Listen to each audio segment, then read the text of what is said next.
Varicose veins కి సరైన చికిత్స కోసం సంప్రదించండి ఎవిస్ హాస్పిటల్. నమస్తే అండి. నమస్తే జయ. రమగారు, మనము మృత్యుకటికం అని ఒకటి సిరీస్ చెప్పుకున్నాం. అలాంటిది ఏమన్నా ఉన్నాయండి? సిరీస్ కాదు, సింగిల్ నాటకం చెప్తాం. ఇది ఒక సంస్కృత నాటకమే.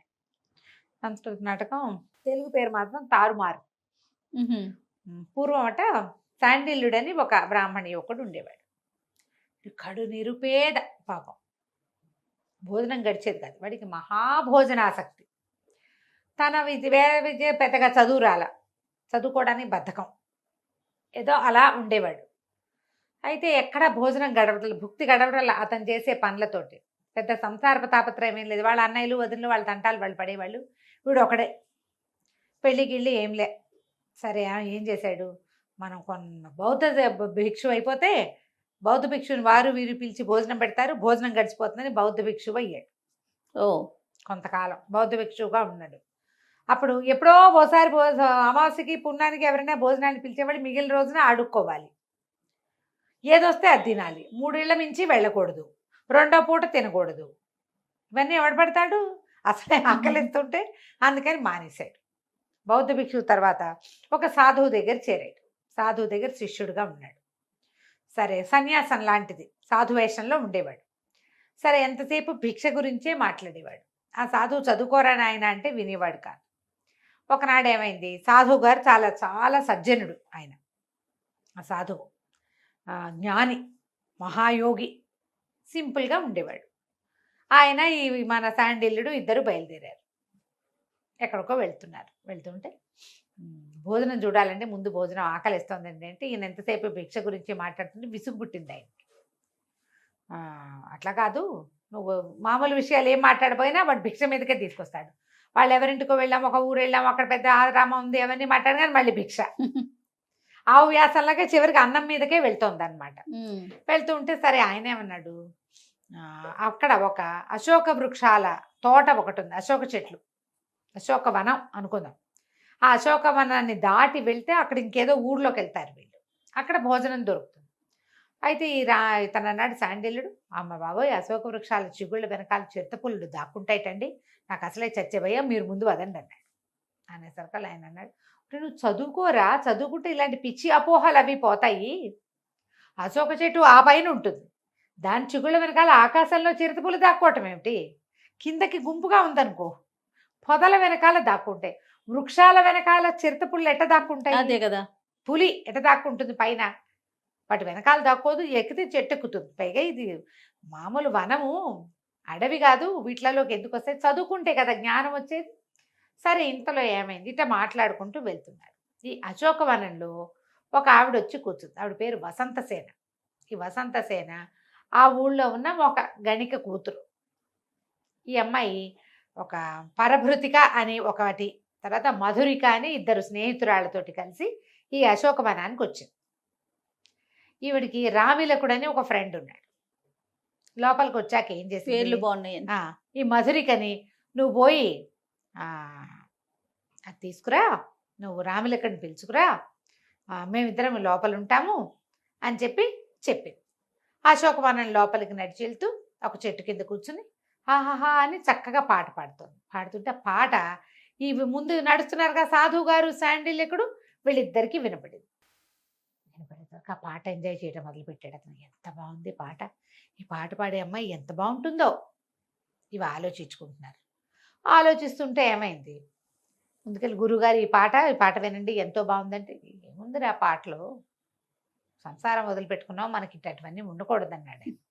ఈ లోపల ఈ అమ్మాయి పాట సంగీతం అని సంగీతం వినపడుతున్న వైపుకి దారి తీశాడు శాండిల్యుడు. దారి తీస్తే ఆ పిల్ల ఎంత అందంగా ఉందో. ఇద్దరు కబుర్లు చెప్పుకుంటున్నారు, అమ్మాయిలు ఇద్దరు, హీరోయిన్ వాళ్ళు చెలికెత్తాను. వీడికి ఏమర్థమైంది, ఈ పిల్ల వేశ్యగారి కుమార్తెని, ధనం ఉన్న వాళ్ళకి ఈమె దగ్గర యాక్సెస్ ఉంటుందని. అయ్యో, ఇప్పటిదాకా వాడికి ఆకలిస్తుంది, తిండి మీద ఉందా, సౌందర్యవతిని చూసేసరికల్లా అమ్మాయి మీదకి పోయింది మనం. చూడండి, అయ్యో నా దగ్గర డబ్బులు లేవే, ఉంటే ఈ అమ్మాయి దగ్గరికి వెళ్ళగలిగేవాడిని నేను, ఇట్లా రకరకాల ఊహాపోహాలు చేస్తున్నాడు. ఇంతలో ఏమైంది, ఏవో పువ్వులు కనపడ్డాయి. ఆ పువ్వులు కోద్దామనుకున్నారు అమ్మాయిలు ఇద్దరు. ఈ పిల్ల ఎగిరి కోయబోతోంది. ఇంతలో ఏమైందట, ఈ వసంతసేనకి జీవితకాలం అయిపోయింది. ఒక యమభట్టుడు ఒకడు వచ్చి అక్కడ చెట్టు పక్కన నిలబడి ఉన్నాడు. అయ్యో. ఈ పిల్ల ఆయుష్ తీరంగానే తీసుకుపోవటానికి, ఆయుష్ తీరటానికి అమ్మాయి ఏదో ఒకటి చెయ్యాలి క్రియ. పువ్వులు కోయటం కోసం ఒక చెట్టు పక్కన నిలబడి ఎగిరి కోస్తుంటే చెట్టు పక్కగా ఒక చిట్టి పుట్టదు. ఈ యమభట్టుడు ఇమీడియట్గా సర్పంగా మారి ఆ పుట్ట మీదకి కాలేసి ఎగరబోతున్న అమ్మాయిని కాటేశాడు. కాటేయంగానే అమ్మాయి కేకలు పెట్టి పడిపోయింది. పాము కరిచింది, చూశారు. ఇది ఇంకా చచ్చిపోలే, పడిపోయింది కేకలు పెడుతూ. పడిపోయేసరికి ఈ పరభృతికి అయ్యో అయ్యో ఏమైందమ్మా ఏమైందమ్మా అంది. చూస్తే పాము కాటు కనపడుతోంది. అక్కడి నుంచి ఆ పిల్ల ఏడవటం మొదలుపెట్టి అయ్యో వీడు కంగారు పడిపోయాడు, అయ్యో అయ్యో పాము గరిచిందండి, అమ్మాయి చచ్చిపోయేలాగా ఉందండి అంటే గురువుగారు అన్నాడు, ఏముందిరా కాలం తీరిపోయింది, కర్మలు నశించినాయి అనమాట ఈ జన్మలో, అందుకని పోయిందంటే వీడికి ఒళ్ళు మండిపోయింది. గురుగారు ఎంత దుర్మార్గుడు, పిల్ల చూస్తే ముట్టుకుంటే మాసిపోయేలాగా ఉంది, అంత చక్కగా సంగీతం పాడింది, చచ్చిపోతుంటే కర్మంటాడా, అయ్యో అనద్దు. అదే కదా. పరిగెత్తుకుంటూ అక్కడికి వెళ్ళాడు. వెళ్ళేసరికల్లా దగ్గరికి వెళ్తే ఈ అమ్మాయి వస్తే మా అమ్మకి నా నమస్కారాలు చెప్పు, రామిలకుడికి చెప్పు, నేను నా పంచప్రాణాలు వాడేనని అని కాస్త ప్రాణం వదిలేసింది. చచ్చిపోయేసరికి దగ్గరికి వెళ్ళేసరికి అప్పటిదాకా పాడుతూ చేతులు చాపుతూ మహాసౌందర్యవతిగా కనపడ్డ అమ్మాయి అట్లా నిశ్చేష్టగా చచ్చి పడుండేసరికల్లా ఈ శాండిల్ ఓ అని పెద్ద పెట్టును ఏడ్చి కూర్చున్నాడు దాని దగ్గర. దుఃఖం వస్తుంది చూడు ఎవరైనా చనిపోయేసరికి. ఈ పరభృతికి నిర్ఘాంతపోయింది, వీడెవడో మహానుభావుడు వచ్చేస్తున్నాడు, ఎందుకు ఏడుస్తున్నాడో అర్థం కాలే. కానీ తర్వాత ఏమనిపించింది, ఈయన సాధు వేషంలో ఉన్నాడు, ఎంత దయాద్ర హృదయుడు. అదే కదా. పరాయి పిల్ల ఎవరితో చనిపోతే అది కూడా గణిక పాపం, చచ్చిపోతే ఏడుస్తున్నాడని అయ్యా శవం చూస్తూ ఉండండి, వెళ్ళి వాళ్ళ అమ్మని పిలుచుకొస్తాను అన్నది. అనేసరికల్లా వీడు దాని దగ్గర కూర్చుని అమ్మాయిని తన దగ్గరికి శవాన్ని దగ్గర తీసుకుని ఏడవటం మొదలుపెట్టాడు. అయ్యో పిల్ల బతికుండగా ముట్టుకోలేకపోయానే, చచ్చిపోయింది దాన్ని ముట్టుకోవాల్సి వచ్చింది, నా జీవితం ఎంత ఇదైపోయిందని వాడు తెగేడు చేస్తున్నాడు ఆ అమ్మాయి కోసం. గురువుగారు కూడా ఆశ్చర్యపోయారు. ఓరిని వీడేమిటి ఇలా ఉన్నాడు, వీడికి ఇప్పుడు ఏమిటి అమ్మాయే కావాలి వాడికి, నేనేం చెప్పినా వాడు విండు. అందుకని ఆయన ఏం చేశాడు, సరే మనం అమ్మాయిగా మారి వీడికి బుద్ధి చెప్దామని తన శరీరాన్ని చెట్టు వెనకాల విసర్జించి ఈ అమ్మాయి శరీరంలోకి పరకాయ ప్రవేశంతో వచ్చేసాడు. వచ్చేసేసి కళ్ళు తెరి చూసేసరికల్లా తెల్లబోయాడు. అమ్మాయి అమ్మాయి లేచావా అన్నాడు. లేచాను, ఇదేమిటి ఇంత మురిగ్గా ఉన్నావు, నువ్వు నన్ను ముట్టుకోబోక కాళ్ళు చేతులు కడుక్కుని అప్పుడు ముట్టుకుందు కానీ లేచెళ్ళు నువ్వని. వీళ్ళు నిర్ఘాంతపడి పిల్ల ఎంత పవిత్రురాలు, అవటానికి గణిక కూతురని పిల్ల చాలా మంచి బుద్ధిమంతురాలని పోయి కాళ్ళు చేతులు కడుక్కొచ్చేసరికల్లా ఈ అమ్మాయి వసంతసేన రూపంలో ఉన్న గురువుగారు అన్నారు, చక్కగా చదువుకోకూడదు నువ్వు, చదువుకోవాలి, నువ్వు బాగా చదువుకోవాలి, చదువుకుంటే జీవితంలో చాలా అన్నీ వస్తాయి. వీడు తెల్లబోయే ఇదేంటి గురుగారులాగా మాట్లాడుతోంది, ఇందాకటి దాకా పాట పాడుతోంది, సంగీతం పోయి ఇప్పుడు ఏమిటి ఇది వచ్చింది కొత్తగా. వీడు దగ్గర ముట్టుకోకూడదు, దూరంగా నిలబడి మాట్లాడు, చక్కగా చదువుకో. ఇంతలో ఏమైంది, ఆ పరభృతిక పరిగెత్తుకొచ్చింది వాళ్ళ అమ్మని తీసుకుని. వాళ్ళ అమ్మ మెల్లిగా స్థూలకాయ రేళ్ళబడి మెల్లిగా నడిచేస్తుంది. పరభృతిక పరిగెత్తుకొచ్చింది, మధురికేమో రామిలికుడిని తీసుకొచ్చింది. వాడు పరిగెత్తుకుంటూ వచ్చి ప్రేయసి దగ్గర పడి, ఎవడరా నువ్వు మీద పడతావు పక్కన నుంచి. ఆ రామిలకుడు తెల్లబడి ఇదేంటి ఏమైంది, నీకు కోపం వచ్చిందా, నేను లేటుగా వచ్చానని నేను వెళ్ళి చెంగు పుచ్చుకుపోయాడు. చిచ్చి చెంగొద్దులు వెధవ నల్లమోహన్ నువ్వును, ఎవడరా నువ్వు ఆడవాళ్ళు ముట్టుకుంటావో అని కాదు. వీని ఎట్లా గుర్తుపడతాడు, గురువు గారు వసంతసేన వేషంలో ఉన్నాడు కానీ రామిలకుడిని గుర్తుపట్టలేడు, ఆయనకి తెలియదు కదా. రామిలకుడు తెల్లబడి ఏమైంది ఈ అమ్మాయికి, ఎందుకు ఇట్లా మాట్లాడుతోంది. ఆ పరభృతికి పరిగెత్తుకుంటూ వెళితే వాళ్ళ అమ్మతో పాటు వైద్యుడిని తెచ్చింది.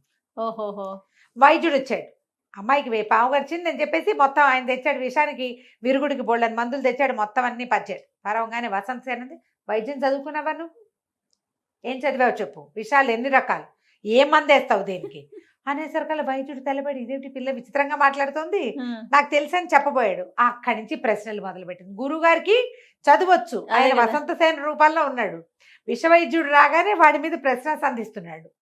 వాడు అన్నాడు, ఇది మన వల్ల దిగేది కాదు, పిల్లకి పిచ్చెక్కినట్టుంది, ఏమిటో కొత్తగా మాట్లాడుతుంది, ఇంకోటి ఎవరినో తెస్తానన్నాడు. ఈవిడేమో రామిలకుడిని తిడుతుంది, రామిలకుడిని తిట్టిపోసేస్తోంది. వీడికేమో ఈ శాండిల్యుడు పక్కన నుంచున్నాడు. వీడికి అమ్మాయి ఇంతకుముందు రా మన ఇద్దరం మాట్లాడుకుందామని పిలిచింది కదా, చదువుకో ఇదికో అంటోంది. ఇప్పుడు సడన్ గా రామిలకుడు వచ్చేసరికి సీన్ అంతా మారిపోయింది. ఏం చేయాలో తెలీదు. ఇంతలో ఏమైంది, ఒక పొరపాటు జరిగింది ఇక్కడ. యమభట్టుడు వసంతసేనని చంపి ఆ జీవుణ్ణి తీసుకుపోయాడు. పైకి వెళ్ళేసరికల్లా యమధర్మరాజు వాడిని పడతిట్టాడు. ఈ వసంత సేన కాదు, ఓహోహో. ఆ వసంత సేన ఇంకోటి. నువ్వు ముందు ఈ వసంత సేనని ఈ బాడీలో ప్రవేశపెట్టి ఆ వసంత సేనని తీసుకురా, ఇంకో ఘడీ కాలమే ఉందన్నాడు. ఓహో. వీడు పరిగెత్తుకొచ్చేసరికి కల్లా వసంత సేన బతికే ఉంది. ఈ జీవుడిని ఏం చేయాలి ఇప్పుడు? చెట్టు వెనకాల ఇంకొకటి ఉంది కదా. చూడలేదు మొదట. ఓ. ఈ మాట్లాడేవాడెవడో ఏమో వాడికి అర్థం కాలేదు. వసంత సేన ఎటా బతికింది? జీవుడేమో మన చేతిలో ఉన్నాడు. వసంత సేన ప్రాణం యమధర్మరాజు యమకింకరుడి చేతిలో ఉంది. ఆ. వసంత సేన ఏమో కూర్చుని విష వైద్యము దాని పాఠాలు చెప్తోంది. అర్థం కాలేదు ఏం జరిగిందో. మళ్ళీ పరిగెత్తుకుంటూ పైకి వెళ్ళాడు. ఆయన అన్నాడు, అట్లా కాదురా, ఒక సిద్ధుడు ఒక ఆయన, సాధువు ఒక ఆయన తన శరీరంలోకి మార్చాడు, ఇవో పంచి దీన్ని అందులోకి మార్చు, అక్కడ వదిలిపెట్టి రావాలి, నువ్వు బాడీని బాడీలోకి ప్రవేశపెడితే గానీ కుదరదు. అక్కడి నుంచి ఆయన ఏం చేశాడు, ఈ వసంత సేనని తీసుకెళ్లి ఆ యమభట్టుడు ఆ గురువుగారి శరీరంలో ప్రవేశపెట్టాడు. బాగుంది. ఆయన లేచి కూర్చున్నాడు. ఈ లోపల ఏమో వసంత సేన వాళ్ళ అమ్మ ఏడ్చుకుంటూ వచ్చింది. నా కూతురు అంటే, అమ్మ ఇక్కడికి రావే, నేను ఇక్కడ ఉన్నానని పిలుస్తుంది. ఇక్కడ చూస్తే ముసలి వేషం, జీపు గడ్డం, జుట్టంతా పండిపోయి, కాషాయ వస్త్రాలు, నేనే వసంత సేనని అని ఇట్లా అంటుంది. పాట సవరించుకుంటోంది అనమాట. ముసలాయనేమో అమ్మాయిలాగా యాక్ట్ చేస్తున్నాడు, అమ్మాయి ఏమో గడ్డని ఊరుకుంటుంటుంది, నిమిషానికి ఒకసారి లేని గడ్డ అని. అంత గందరగోళం మెంటలెక్కిపోతుంది. వాళ్ళకి ఏం చేయాలో తెలియటం లేదు. ఆ తండ్రి వచ్చాడు, ఈ తల్లి వచ్చింది. అక్కడి నుంచి రాములకండు కూడా పిలుస్తున్నాడు. ఇద్దరు ఒకళ్ళని చూసుకుంటున్నారు. ఏం చెయ్యాలో తెలియలేదు. ఇప్పుడు ఎలా ఇది ఎందులో కాదు ఇందులోకి వస్తుంది? వీడికి ఒక్క నిమిషం తర్వాత ఏమర్థమైందంటే, వసంతసేన డిట్టో గురువుగారు లాగా యాక్ట్ చేస్తోందని, గురువుగారేమో వసంతసేనలాగా ప్రవర్తిస్తున్నాడని. మాట అది అంత గొంత అలాగే ఉంది, మొగ్గొంతే. అక్కడి నుంచి వీడు అర్థం కాలేదు, అటు ఇటు చూడడం మొదలుపెట్టారు వీళ్ళు. ఈ లోపల ఇంకో వైద్యుడు వచ్చాడు. వైద్యుడు వచ్చి ఆయనకి తెలిసింది, పిల్ల మీద ఏదో ప్రయోగం జరిగింది, ఎవరో గురువుగారు ప్రవేశించాడు అని చెప్పాడు. ప్రయోగంగా జరిగింది గురువుగారు. ఈ లోపల మళ్ళీ యమకింకరుడు ఆ అసలు వసంత సేనని తీసుకెళ్లి ప్రవేశపెట్టి మళ్ళీ కిందకు వచ్చాడు చూడ్డానికి. ఆయనకే చెప్పాడు, బాబు క్షమించండి, ఇదేదైనా మీరు మార్చకపోతే ఇదంతా సెట్ అవ్వదండి. మన ఈ లోపల నన్ను పైకి రానివ్వరు, నరక ద్వారం ప్రవేశము ద్వారం మూసేశారు, నాకు సరిగ్గా బాడీలోకి ప్రవేశపెట్టాలి. వాడు ఎందుకు పరిగెత్తుకొచ్చాడు? వసంత సేన శరీరాన్ని కాల్చేస్తారేమో అని పరిగెత్తుకొచ్చాడు.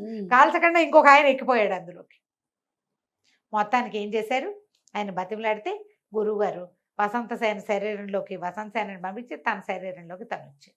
వసంతసేన రాములకుడు వాళ్ళిద్దరు పరభృతికని మధురికని వాళ్ళ అమ్మని వెంబడి పెట్టుకుని వాళ్ళ ఇంటికి వెళ్ళారు. శాండిల్యుడేమో భోజనం పెట్టిస్తారండి ఇవాళకైనా, ఈ రోజంతా ఈ కథతోటే ముగిసిపోయిందని గురువుగారితో కలిసి బయలుదేరిపోయాడు. ఒక్క గంటలో ఎంత కథ తారుమారైపోయింది. నాటకం ఎంత బాగుంటుందో. ఈ పడిపోయిన వసంతసేన టైమని లేచి కూర్చోటం, గురువు గారి లాగా యాక్ట్ చేయటం, వచ్చిన వాడిని జనాయించేయటం కామెడీగా ఉంటుంది, ఎక్సలెంట్ గా ఉంటుంది. నాటకం సంస్కృతం పేరైతే నాకు గుర్తు రావట్లేదు, దాని పేరు పట్టుకుని మళ్ళీ పెడదాం. కామెంట్స్ జనాలు అడుగుతారు కదా సంస్కృత నాటకం ఏంటండి అని, చూద్దాం. పల్లవ మహేంద్ర వర్మ నాటకం అని గుర్తుంది పేరు, తెలుగు పేరు. దీని సంస్కృత నాటకం కూడా నాకు తెలుసు, ఆ పేరు జ్ఞాపకం రావట్లేదు. కథ కంచికి మనం ఇంటికి. నమస్తే రమ్మ గారు.